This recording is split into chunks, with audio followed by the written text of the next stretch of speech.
Himadri speciality chemical আজকে 4%-এর ওপর rally দিয়েছে, কিন্তু এই র্যালিটাকে কোনোভাবেই বুলিশ র্যালি বলা চলবে না, বা বুলিশ সাইড কিন্তু এখনও এই স্টকটা যায়নি।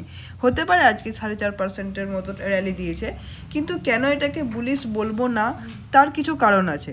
দেখো, আগের দিনের একটা বড় রেড ক্যান্ডেল বানিয়েছিল, এই জায়গাটা আমরা দেখতে পাচ্ছি।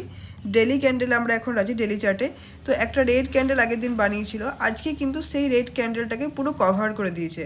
কিন্তু তা সত্ত্বেও কেন আমরা এখানে বুলিশ হব না, বা এখানে বুলিশ হওয়ার মতো কিছু আমি কেন দেখতে পাচ্ছি না সেটা বলছি। দেখো, এটাকে যদি আমি একটু ব্রডার ট্রেন্ডে দেখি না, যে এই স্টকটা মানে প্রিভিয়াস কিছু দিন ধরে বা কিছু সপ্তাহ ধরে কি ট্রেন্ডে রয়েছে, তখন আমি দেখতে পাবো। যেমন আমি চারটে ছোট করছি, তো দেখতে পাচ্ছি যে এই যে স্টকটা রয়েছে না, এটা বিগত কয়েক মাস ধরে, ইনফ্যাক্ট সেপ্টেম্বর 2024-এ হাই বানিয়েছিল, এবং তারপর থেকে ক্রমাগত কিন্তু এটা নামতে চলেছে। এখন কিন্তু নেমেই যাচ্ছে।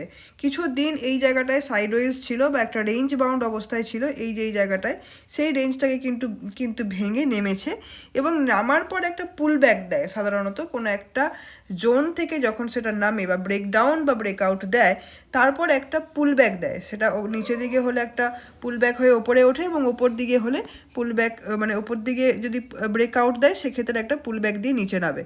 তো এখন আমরা দেখতে পাচ্ছি যে এই যে ব্রেকডাউনটা, এই যে ট্রেন্ড, এই যে একটা জোনে ছিল না, একটা আমি যে ছকটা আঁকলাম, এই যে একটা জোনে ছিল, সরি আমি আরেকবার এঁকে দেখাচ্ছি।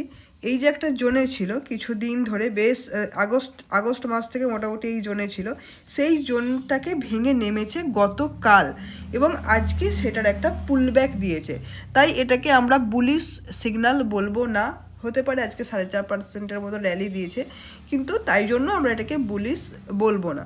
এবার দেখি যে এটা উইকলি চার্টে কেমন কন্ডিশন রয়েছে। উইকলি চার্টে যদি আমরা যাই, দেখো উইকলি চার্টে আমরা রয়েছি, কিন্তু খুব সুন্দর একটা জিনিস আমরা দেখতে পাচ্ছি যে লোয়ার হাই বানাতে কিন্তু নামছে। ওপর থেকে যদি আমি একটা ট্রেন লাইন ড্র করি, দেখো দেখতে পাচ্ছি ওপর থেকে কিন্তু সুন্দর করে একটা মানে যে সুইং বানিয়ে নামছে না, এটা একটা সুন্দর ডাউন ট্রেন্ডকে ইন্ডিকেট করে, বা ডাউন ট্রেন্ড বোঝাচ্ছে। এটাকে একটু অ্যাডজাস্ট করতে লাগবে, আমি একটু অ্যাডজাস্ট করছি। তো এই যে জায়গাটা রয়েছে না, দেখো মোটামুটিভাবে এটাই থাক, 3বার টাচ করেছে।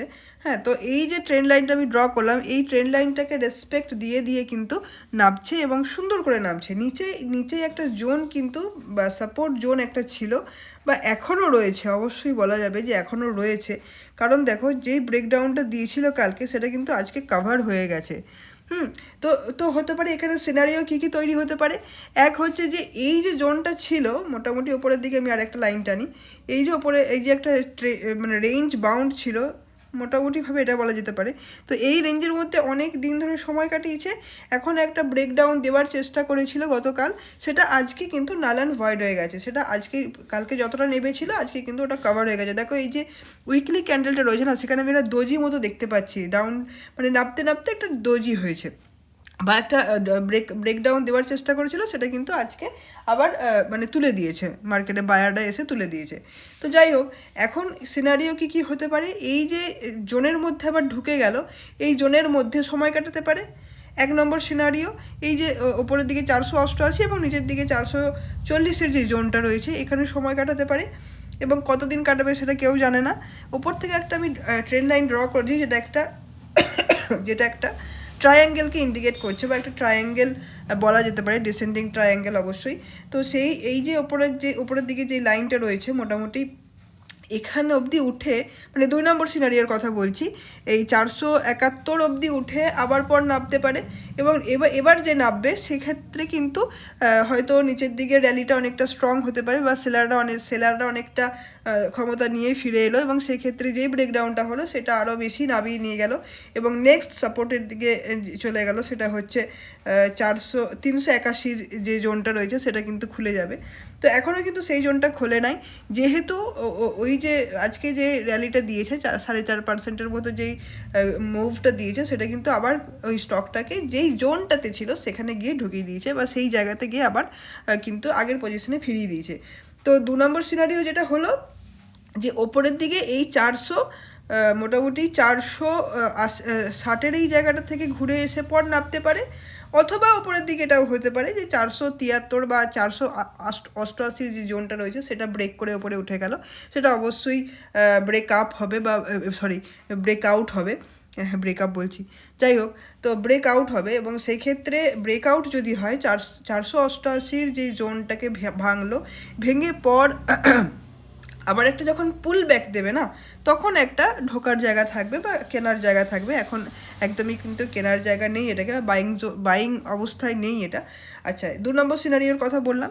3 নম্বর সিনারিও কি হতে পারে, যে এই যে ঢুকিয়ে দিল না আজকে ওই জোনের ভেতরে, হয়তো আগামী 2-3 দিনের মধ্যে বা আগামী সপ্তাহের মধ্যে আবার একটা স্ট্রং সেলিং এসে পর এই যে নিচের সাপোর্টটাকে কয়েকবার টাচ করছে না, অনেকবার কিন্তু টাচ করেছে। দেখা যাচ্ছে যদি কাউন্ট করি 1, 2, এখানটা তো অনেকটাই সময় এই জোনটাতেই সময় কাটাচ্ছে অ্যাকচুয়ালি। তো আজকে গতকাল একটা ব্রেকডাউন দিয়েছিল, তো আবার হতে পারে কি যে সেলাররা অনেকটা ক্ষমতা নিয়ে এলো এবং একটা স্ট্রং ব্রেকডাউন দিল, সেই ক্ষেত্রে আর নিচের দিকে একটা মুভ কিন্তু আবার শুরু হয়ে যাবে। তো এই 3টে সিনারিও এই স্টকটায় আমি দেখতে পাচ্ছি। হ্যাঁ, তো এই হচ্ছে ব্যাপার। এখন কিন্তু যদি বলা যায় যে ওভারঅল এর ট্রেন্ড কি রয়েছে, অবশ্যই আমি বলবো ডাউন ট্রেন্ড রয়েছে। কিন্তু এই যে একটা র্যালি হয়েছিল না, যেই র্যালিটা শুরু হয়েছিল মোটামুটি ধরো এইখান থেকে যদি আমি স্কেল করি, মোটামুটিভাবে এই যে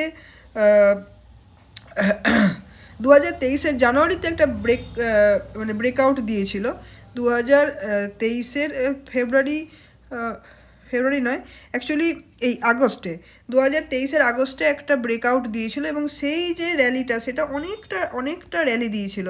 মোটামুটিভাবে যদি স্কেল করি দেখতে পাবো 244% র্যালি কিন্তু দিয়ে দিয়েছিল মোটামুটি 23-এর আগস্ট থেকে 25-এর সেপ্টেম্বর পর্যন্ত। তো এখন কিন্তু একটা এটাকে কি বলে কারেকশন নিচ্ছে, বা উপর থেকে যদি স্কেল করি সেক্ষেত্রে দেখা যাবে কতটা কারেকশন নিয়েছে, একবার দেখা যাক। মোটামুটিভাবে 30-40%-এর মতো কারেকশন কিন্তু অলরেডি নিয়েছে। তো আগামী দিনে এটার নেক্সট লেভেল হচ্ছে ধরো 392 কিন্তু একটা স্ট্রং সাপোর্ট, নিচের দিকে আর একটা সাপোর্ট জোন যেটা সেটা 392 রয়েছে। তো 392 এই জোনটা, তো দেখা যাক যে হিমাদ্রি স্পেশালিটি কেমিক্যাল কী করে। এটা অ্যাকচুয়ালি ওয়েস্ট বেঙ্গলের একটা কোম্পানি, কলকাতাতে এর হেডকোয়ার্টার আছে। হ্যাঁ, তো দেখা যাক যে আগামী দিনে হিমাদ্রি কী করে। আজকে এখান অবধি ছাড়লাম।